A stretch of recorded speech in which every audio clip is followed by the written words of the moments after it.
Eu queria te convidar a abrir a sua Bíblia no Evangelho de Lucas, no capítulo 24. O tema da palavra talvez te assuste no começo, mas me dê o benefício da dúvida de explicar o que significa esse tema. Deus está morto.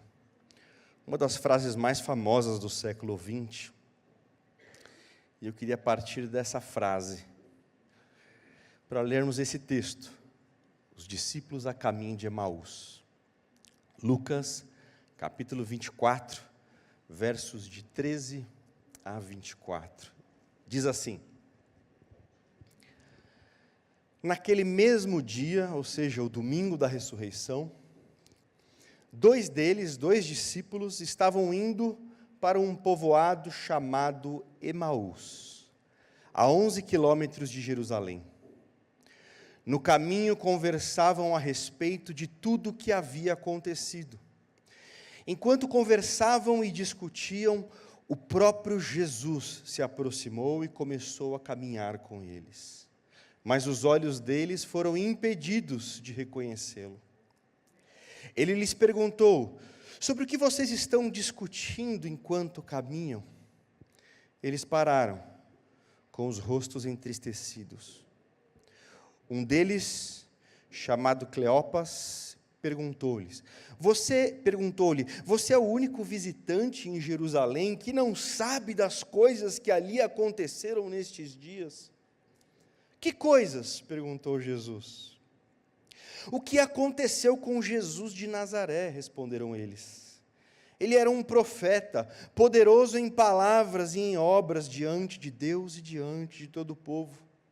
Os chefes dos sacerdotes e as nossas autoridades o entregaram para ser condenado à morte e o crucificaram.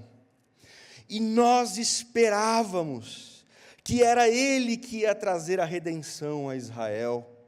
E hoje é o terceiro dia desde que tudo isso aconteceu.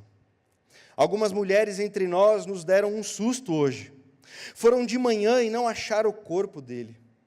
Voltaram e nos contaram que tinham tido uma visão de anjos que disseram que ele está vivo.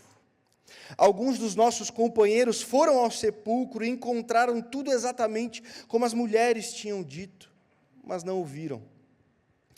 E Jesus lhes disse: como vocês custam a entender, e como demoram em crer em tudo que os profetas falaram. Não devia o Cristo, o Messias, o ungido, sofrer estas coisas para entrar em sua glória? E começando por Moisés e todos os profetas, explicou-lhes o que constava a respeito dele em todas as Escrituras. Ao se aproximarem do povoado para o qual estavam indo, Jesus fez como quem ia mais adiante. Mas eles insistiram muito com ele: fique conosco, pois a noite já vem, o dia já está indo. Então ele entrou para ficar com eles. Quando estava à mesa com eles, tomou o pão, deu graças e partiu, e deu a eles. Então os olhos deles foram abertos e o reconheceram, e ele desapareceu da vista deles. E perguntaram-se um ao outro: não estavam ardendo os nossos corações dentro de nós, enquanto ele nos falava no caminho e nos expunha as Escrituras? Até aqui. Quando eu tinha 15, 16 anos, eu tive a experiência de uma professora que me levou, a Priscila, minha irmã, também estava junto, num museu. O museu localizado na USP, conhecido como Museu de Anatomia Humana. Eu nunca mais esqueci aquela visita. No próximo slide tem aí algumas fotos desse museu, porque nesse museu você encontra pedaços, partes de seres humanos.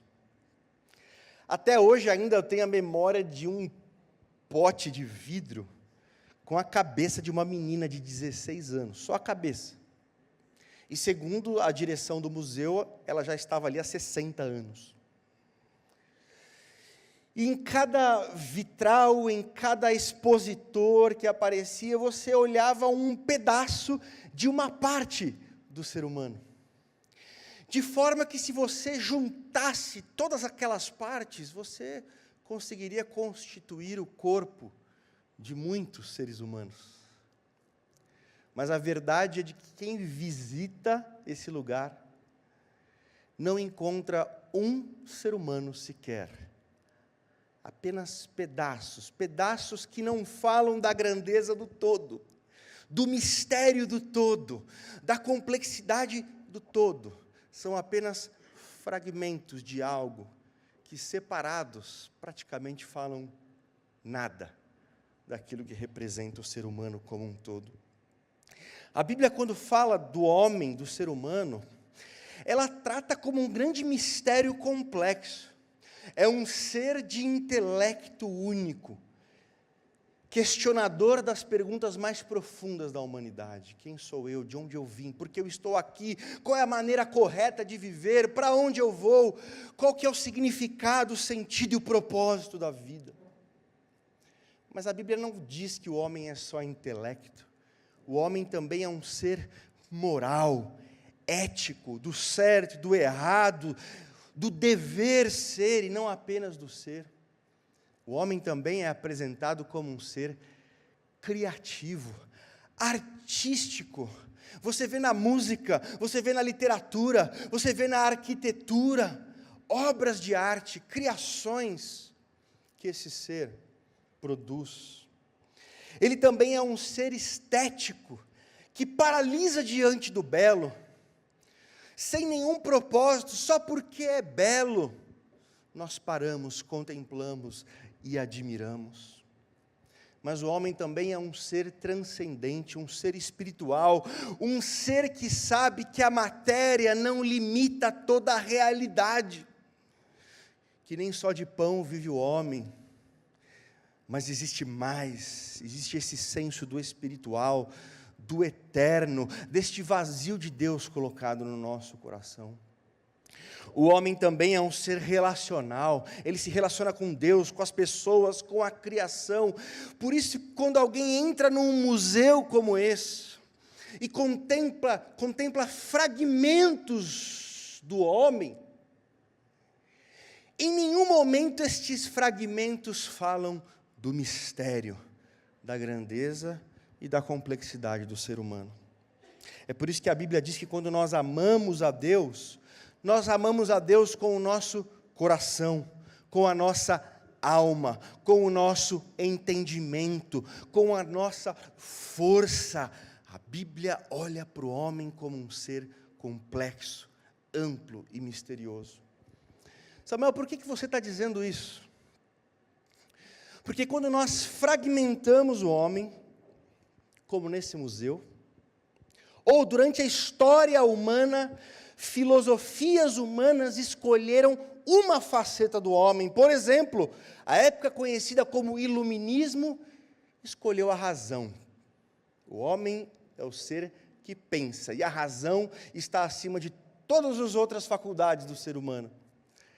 Há uma fração, há um fracionamento, há uma fragmentação do ser humano. Seja num museu onde nós vemos partes de um corpo, seja a história humana, quando o homem é resumido, é limitado a um aspecto sobre todos os outros. Nesse momento, o homem está morto, o homem morre. Isso é só uma analogia, para que nós entendamos aquilo que tem acontecido na abordagem de quem Deus é. Ou, mais especificamente, de quem é Jesus? De quem é Jesus? Por quê? Porque assim como há uma tendência em fragmentar o homem, parti-lo em pedaços, e neste momento já não se tem mais o homem, o que se tem é um homem morto. Da mesma forma, quando nós olhamos para Deus, olhamos para Cristo e selecionamos partes de Cristo, partes de quem Ele é, com a exclusão, com o desprezo de outras partes, nós já não temos mais o Cristo vivo. Nós temos um Deus que está morto, um falso Deus, um falso Cristo. Há uma fragmentação. E é isso que nós encontramos nos discípulos a caminho de Emaús. Eles creem num Jesus, eles creem num Messias fragmentado. Para eles, o Messias era aquele que vinha exclusivamente para restaurar o reino de Israel, que vinha para um programa político que envolvia a ascensão de um novo Estado de Israel. E é verdade que existia sim uma ação, um chamado, uma vocação de Cristo para Israel, para os judeus, mas existia tanto mais nele. Existia tanto mais nele, ao ponto de que esses 2 discípulos estão entristecidos, devastados. Por quê? Porque desprezaram o Messias sofredor. Desprezaram o servo sofredor anunciado por Isaías e apenas se apegaram a um Messias davídico que restauraria o reino de Israel. Quando nós fracionamos, fragmentamos Jesus, escolhemos uma faceta de Jesus em detrimento das outras, nós passamos a servir um Messias morto, um Jesus morto. Por quê? Porque é um falso Messias. É por isso que Jesus pegou tão pesado com Pedro numa passagem do capítulo 16 de Mateus, onde alguns versículos antes, Jesus elogia Pedro, quando Pedro responde: tu és o Cristo, o Filho do Deus vivo, e Jesus vai dizer: foi o Pai que te revelou isso, você sabe que eu sou o Messias. Mas quando Jesus começa a detalhar quem é o Messias, ele começa a falar da sua morte, do seu sofrimento, da sua ressurreição. Pedro desprezava essa faceta de Jesus. Pedro desprezava a teologia da cruz em Jesus. Ele só estava preparado para uma parte de Jesus, para uma faceta de Jesus. E de forma que quando Pedro abriu a sua boca para dizer: não, Jesus, tenha dó de ti mesmo, tu és o Messias, mas nessa parte, essa outra parte não. É nessa hora que Jesus diz: para trás de mim, Satanás, porque não cogita das coisas de Deus, mas apenas dos homens. De forma que Jesus vai chamar de uma teologia satânica uma fragmentação de quem ele é. Quando se abraça parte de Jesus, excluindo outras partes de Jesus, nós já não temos mais o verdadeiro Jesus, mas temos um Deus morto, ou, em outras palavras, uma teologia nascida no inferno. E é nesse aspecto que a nossa época vive uma verdadeira fragmentação de Jesus. Todos os movimentos filosóficos, religiosos, de alguma forma tentam se apropriar de Jesus, mas quando você vai olhar em detalhes, não se abraça um Jesus inteiro, se escolhe um fragmento, se escolhe um pedaço. E foi assim por toda a história. As maiores dificuldades no início da história da igreja eram movimentos, desde os docetistas aos arianos, que escolhiam uma parte de Jesus, negando outras. E essa é uma das maiores tragédias da vida espiritual cristã do nosso tempo.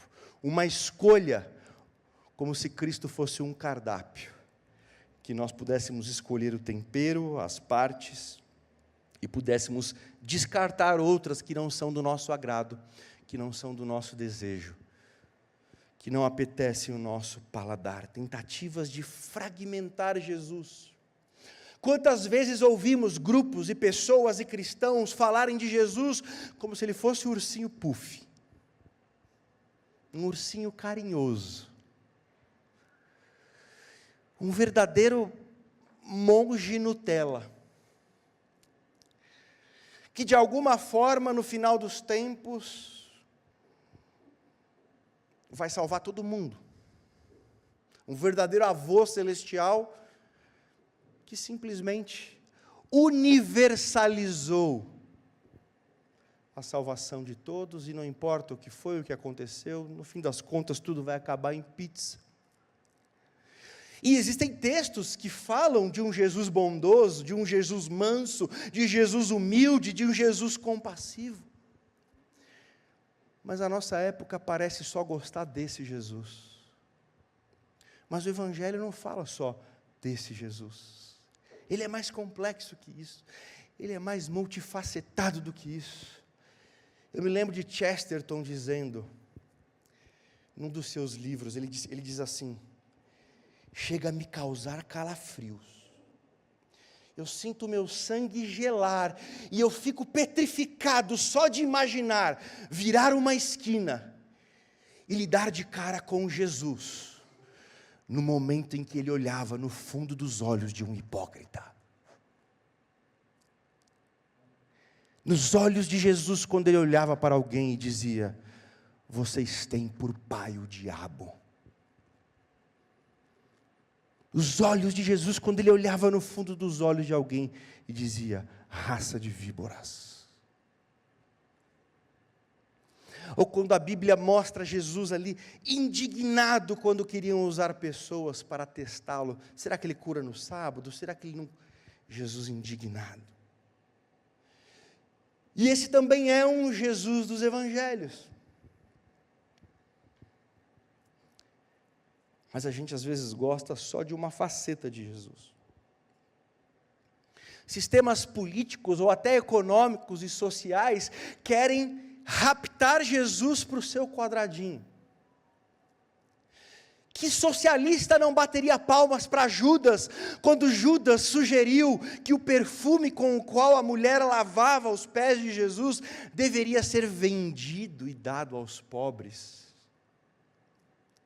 E parece que Judas ali exemplifica todas as ditaduras socialistas do século XX. Quem poderia imaginar que o discurso de Judas estaria nos lábios dos piores ditadores socialistas do século XX?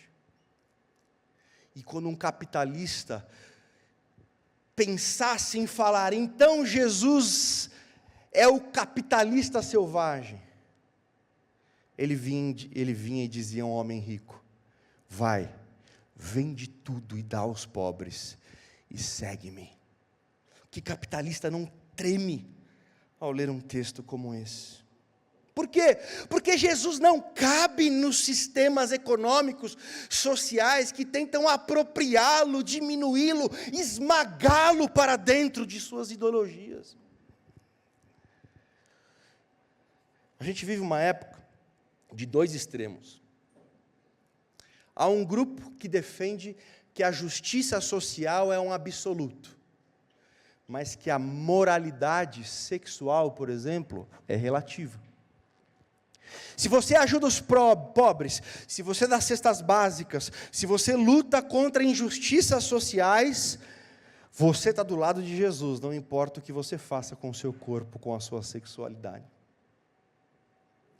A justiça social é um absoluto, a moral sexual é um relativo. De outro lado, há um grupo de que o importante é a sua moralidade sexual. Se você não fornica, se você não adultera, você está do lado de Jesus. Não importa a sua indiferença em relação aos mais necessitados. Absolutiza um lado, relativiza-se o outro. Mas quando a gente chega em Jesus, todas estas coisas são absolutas. Quem não se lembra da parábola do bom samaritano, quando Jesus é questionado sobre o que é uma pessoa que ama a Deus, que ama o próximo, o que é uma pessoa, quais são os frutos de uma pessoa salva, e a gente encontra na misericórdia do bom samaritano para com os necessitados o reflexo dessa figura. Mas quem não se lembra de Jesus elevando a moral sexual até o pensamento, até o interior visceral, quando ele diz: aquele que já olhou para alguém com intenção impura, já cometeu adultério no seu coração. Mas a gente escolhe, transita-se entre características de Jesus, fragmenta-o naquilo que é do nosso maior interesse, E é nessa hora que Deus está morto. Jesus está morto, já não é mais Ele. É uma outra coisa. É um outro Deus. Quem poderia abranger tudo que Jesus é? Quem poderia lidar com tudo que Ele é e tentar reduzir a algo tão pequeno? Quase como naquela história de Agostinho, quando ele estava refletindo coisas sobre Deus, sobre Trindade, sobre mistérios profundos de quem Deus é, e isso estava bugando a mente dele.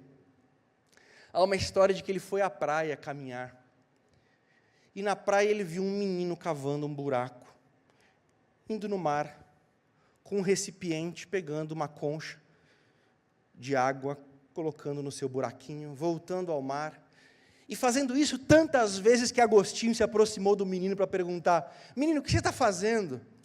E o menino disse: eu estou guardando o oceano no meu buraco.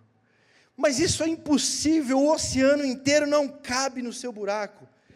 Aí o menino se virou para ele e disse: assim Deus também jamais caberia na sua mente. Assim também Jesus jamais seria abrangido por algum sistema, alguma filosofia que queira aprisionar um fragmento de quem Ele é, e não Ele todo.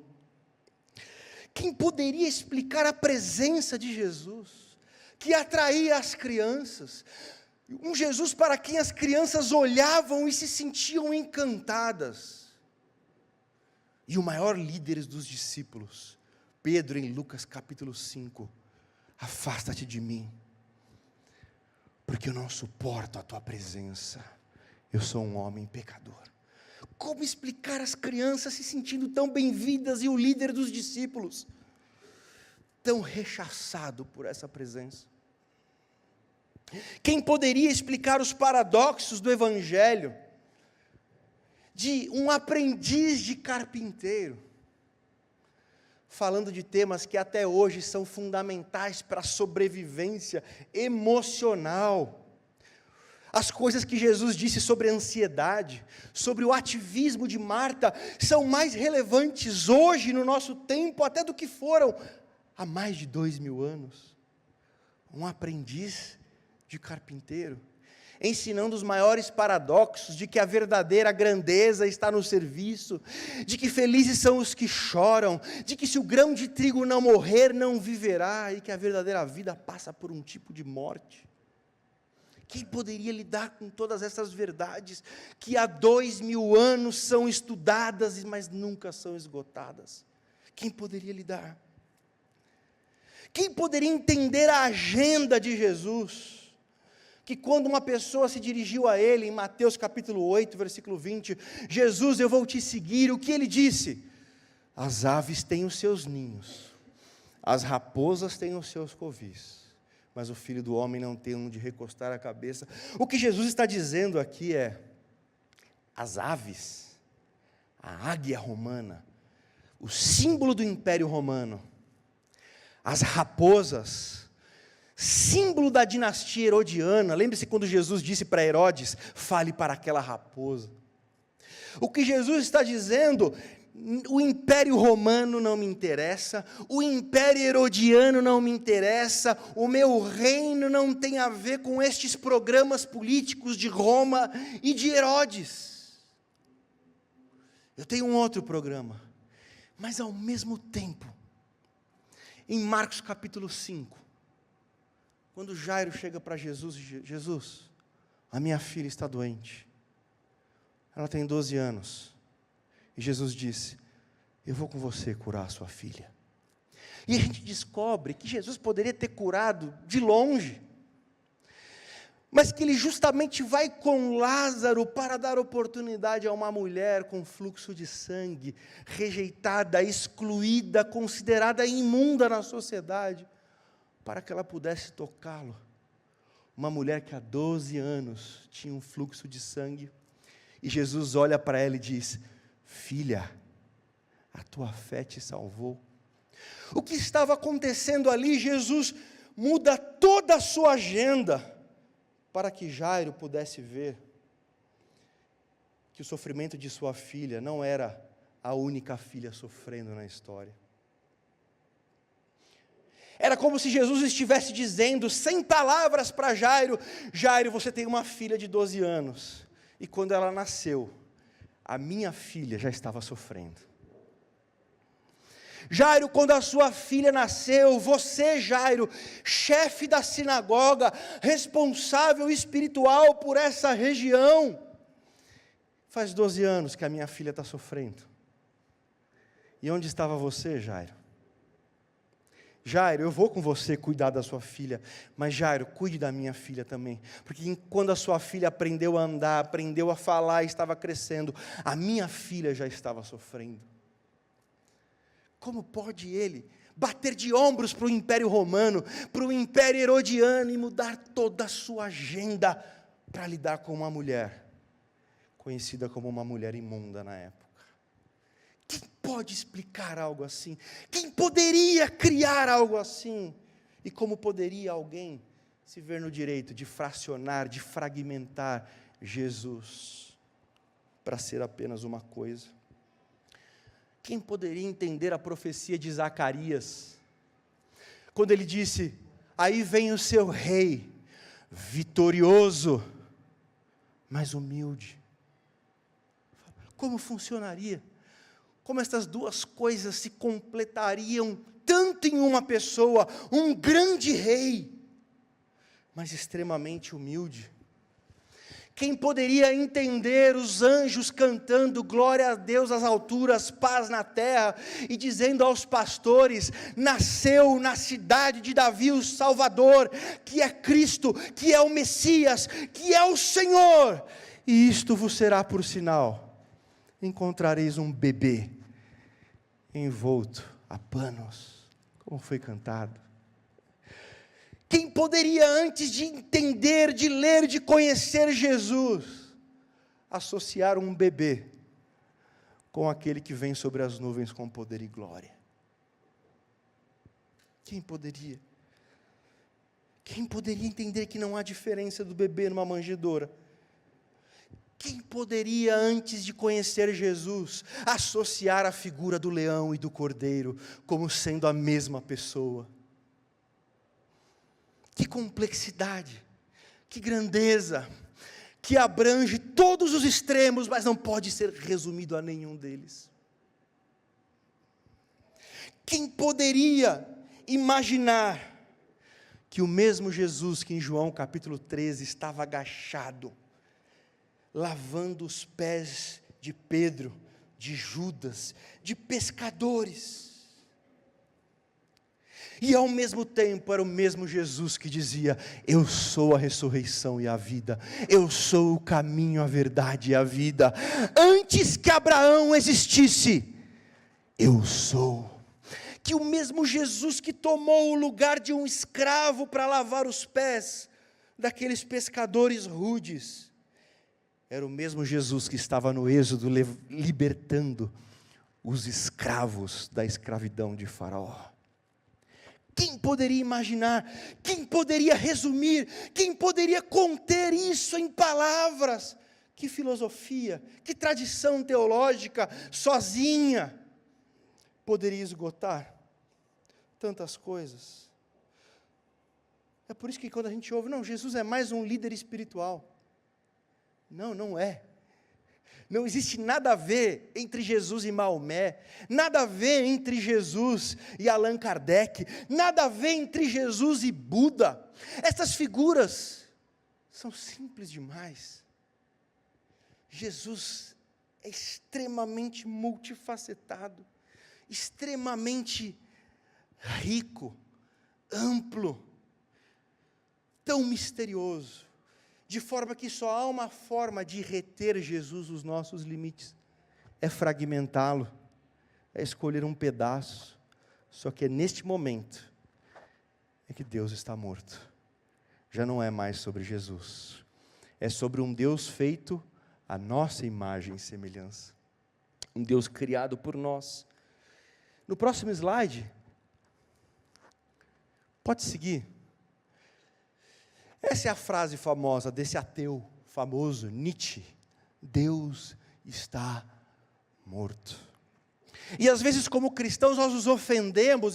Quem ele pensa que é para dizer que Deus está morto? Tem até um mural na Alemanha em que alguém escreveu: Deus está morto, assinado Nietzsche. E alguém foi lá embaixo e escreveu: Nietzsche está morto, assinado Deus. Mas ao mesmo tempo, como não percebermos que muitos dos Jesuses que são apresentados, que são anunciados, que são apropriados por grupos e pessoas, são Cristos mortos, fragmentados, não são mais o verdadeiro Jesus. Tem um livro muito antigo que é Seu Deus é Pequeno Demais, onde ele fala inúmeras tentativas de resumir Deus a uma figura, por exemplo, de um general árido e rigoroso, ou reduzir Deus a um avô complacente do céu. E a gente vai pegando, como eu disse, num cardápio aquilo que nos apetece e não percebemos que é nessa hora que nós já não estamos diante de um Cristo vivo, nós já não estamos mais diante de um Deus vivo.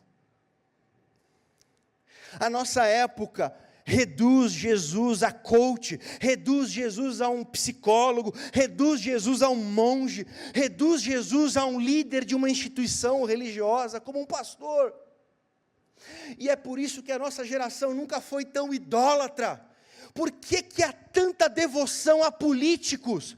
Por que que há tanta devoção a artistas e celebridades? Por que há tantas devoções a líderes espirituais? Por quê? Porque Cristo se tornou pequeno demais. Porque já não é mais o verdadeiro Cristo. É um Cristo morto, é um fragmento de Cristo. Porque se o nosso Cristo fosse o verdadeiro Cristo, dificilmente nós seríamos tão manipulados, enganados e conduzidos por programas espetaculares de artistas, de celebridades, de políticos, de líderes, até líderes cristãos. Isso acontece porque nós já perdemos o Cristo vivo, complexo, grande, que abrange todos os extremos, mas não pode ser retido por nenhum. Um Cristo vivo, um Cristo vivo. É por isso que vivemos uma época de atrofia espiritual, uma verdadeira miopia de entendimento, de discernimento. A alma dos cristãos está se apequenando. O coração, a mente dos cristãos está se acumulando de poeira. Por quê? Porque tem se apegado a um Deus morto, um Cristo morto. E quando nos apegamos a um Deus morto, a um Cristo morto, no fim das contas nos apegamos a um ídolo. Sabe como os cristãos eram conhecidos nos primeiros 3 séculos da igreja? E isso em documentos da época, do século II, do século III. Ateus. Ateus.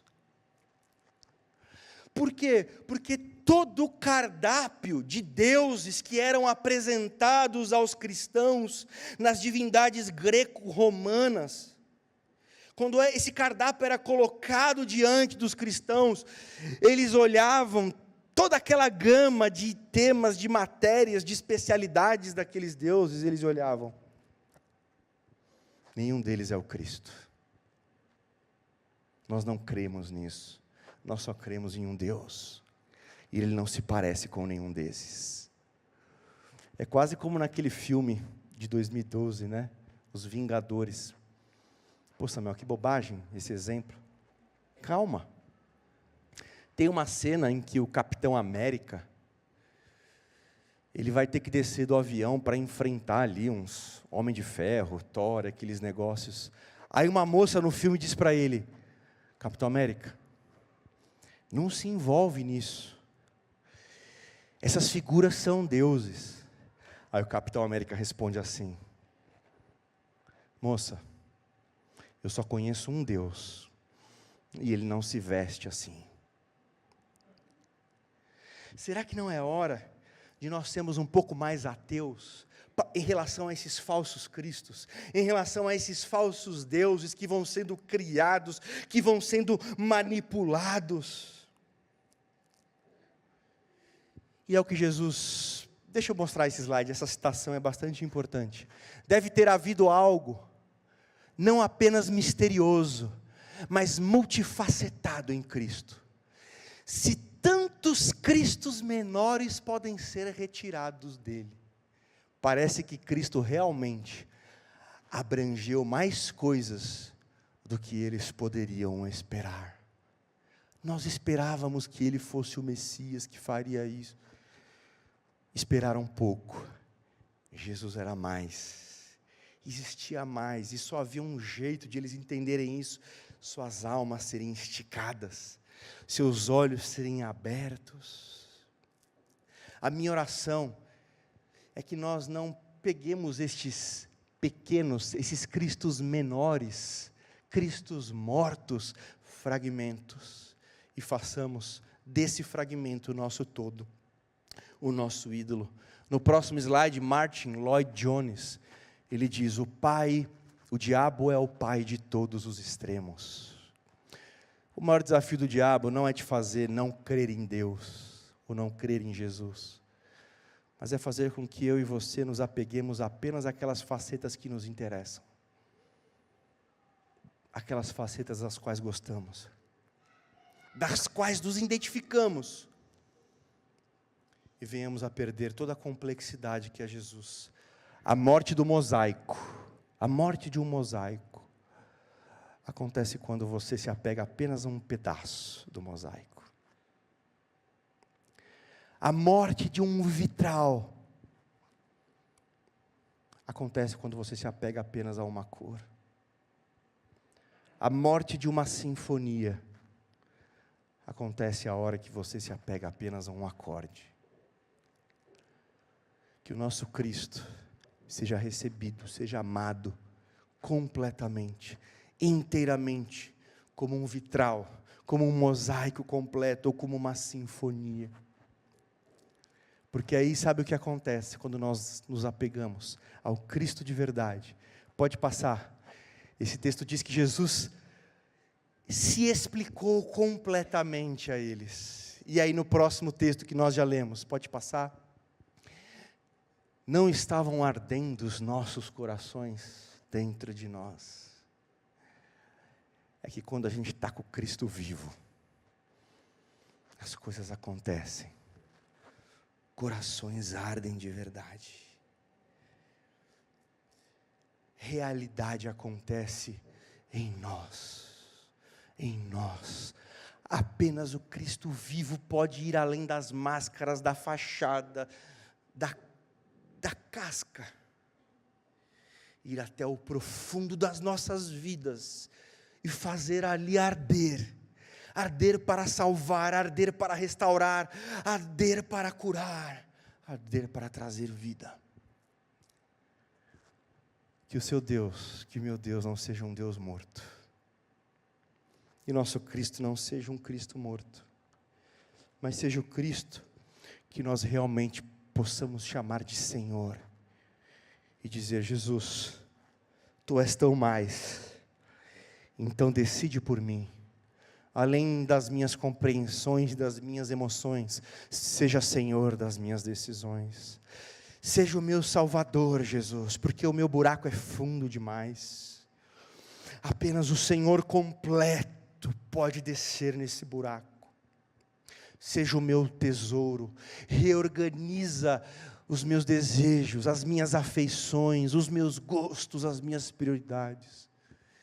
E aí quando a gente recebe Cristo como um todo, a gente percebe que recebeu a Deus, de verdade.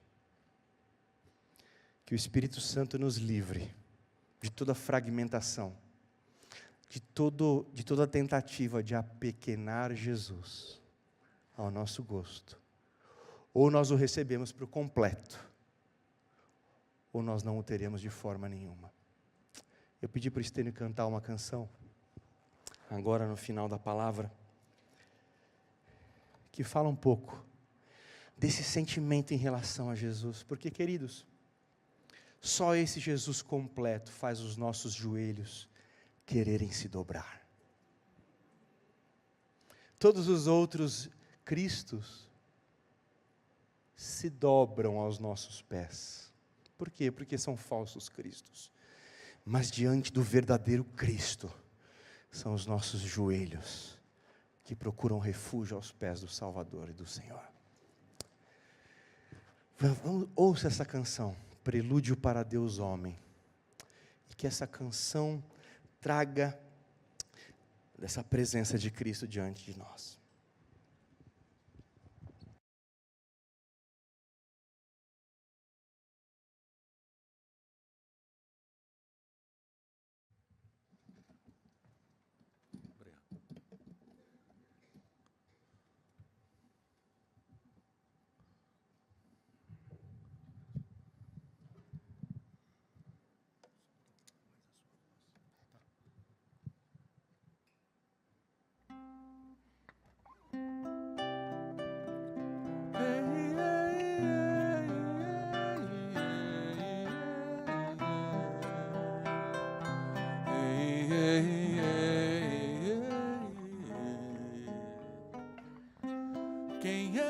Quem é um homem que tranquilo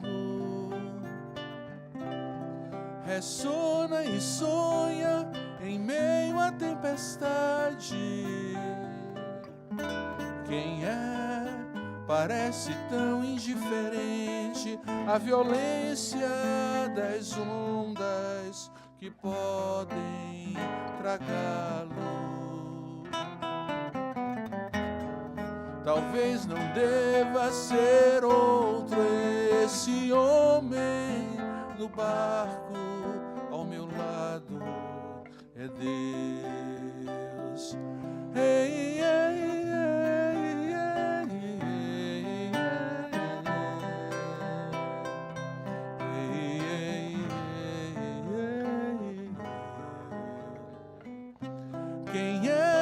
Quem é o homem nesse barco?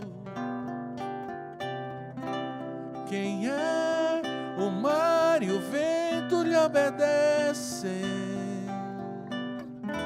Quem é, depois que fala é calmaria, mas eu tremo, eu morro de medo. Porque não deve ser outro esse homem no barco ao meu lado, é Deus. De que me vale essa bonança do lado de fora dessa embarcação, se ali na proa está alguém que sabe muito bem de todas as do meu coração. Eu quero me lançar aos seus pés. Sua luz é tão intensa que eu temo morrer ali. Quem é? É todo santidade. Quem é? Diante dele eu sou flagrado. Melhor que eu houvera naufragado para longe, bem longe, a não ser que perdoe. Porque não pode ser outro esse homem no barco ao meu lado, é Deus. Ei, ei,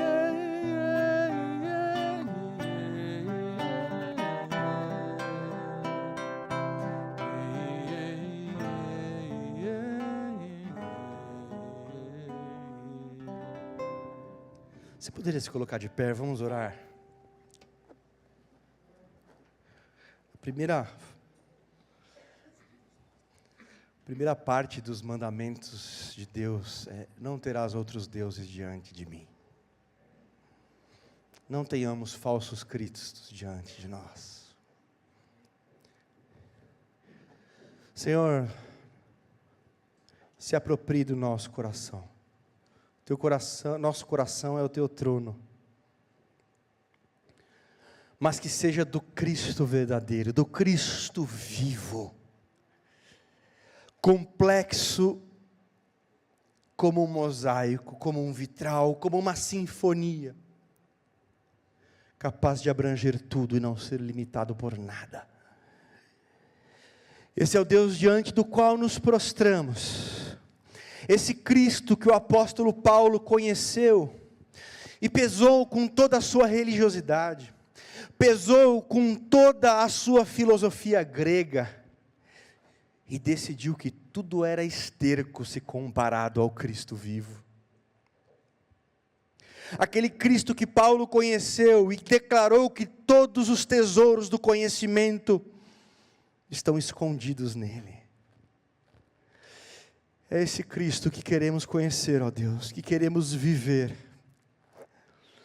Perdoa-nos, Jesus, por tantas vezes queremos selecionar aquilo que gostamos e o que não gostamos, aquilo que preferimos e o que não preferimos, aquilo que reafirma o nosso desejo, e nos tornamos cegos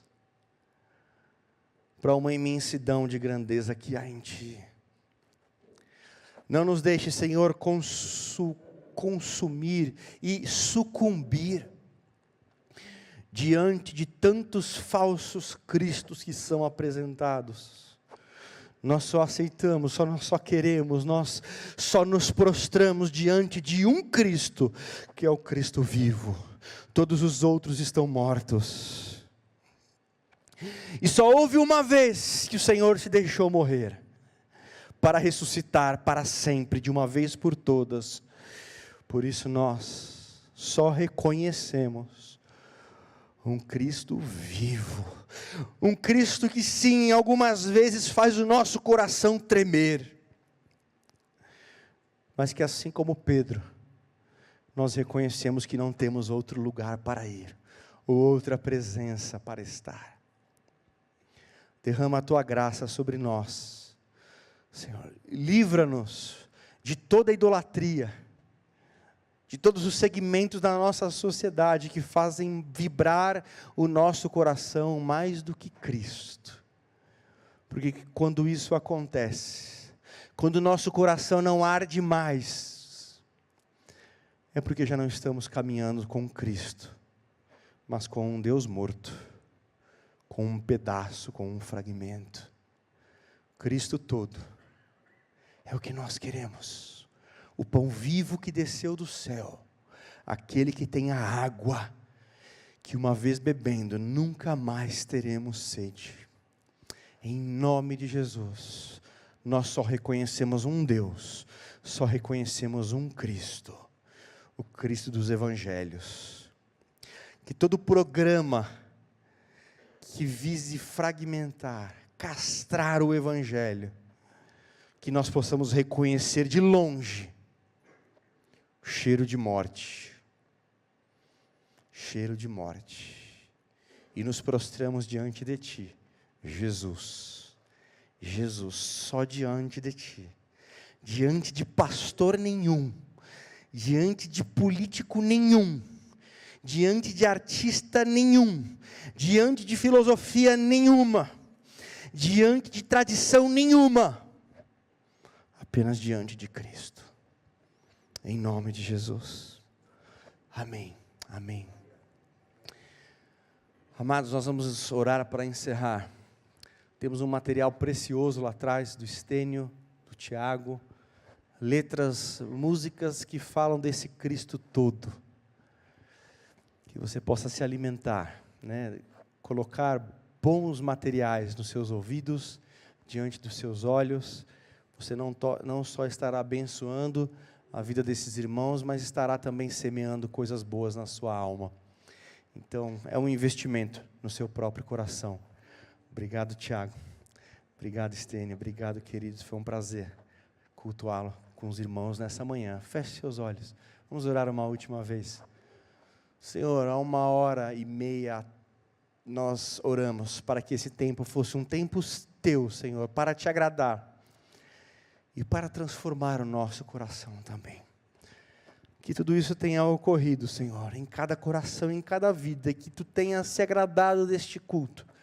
Leva cada um, Senhor, debaixo da Tua presença gloriosa, poderosa, bondosa e graciosa. E que a nossa vida seja vivida diante de Ti, do verdadeiro Cristo, aonde estivermos, aonde formos, o que fizermos, seja Cristo em nós. Já não vivemos mais nós, mas Cristo vive em nós, e que a nossa vida seja vivida na fé, na confiança do Filho de Deus, que nos amou e se entregou por nós, e por isso nós temos vida, em nome de Jesus, amém. Deixe uma palavra para quem está do seu lado, diga aí, apenas Cristo, só se curve diante de Cristo, só deixe o seu coração se prostrar diante de Cristo. Deus abençoe o seu domingo, Deus abençoe a sua semana.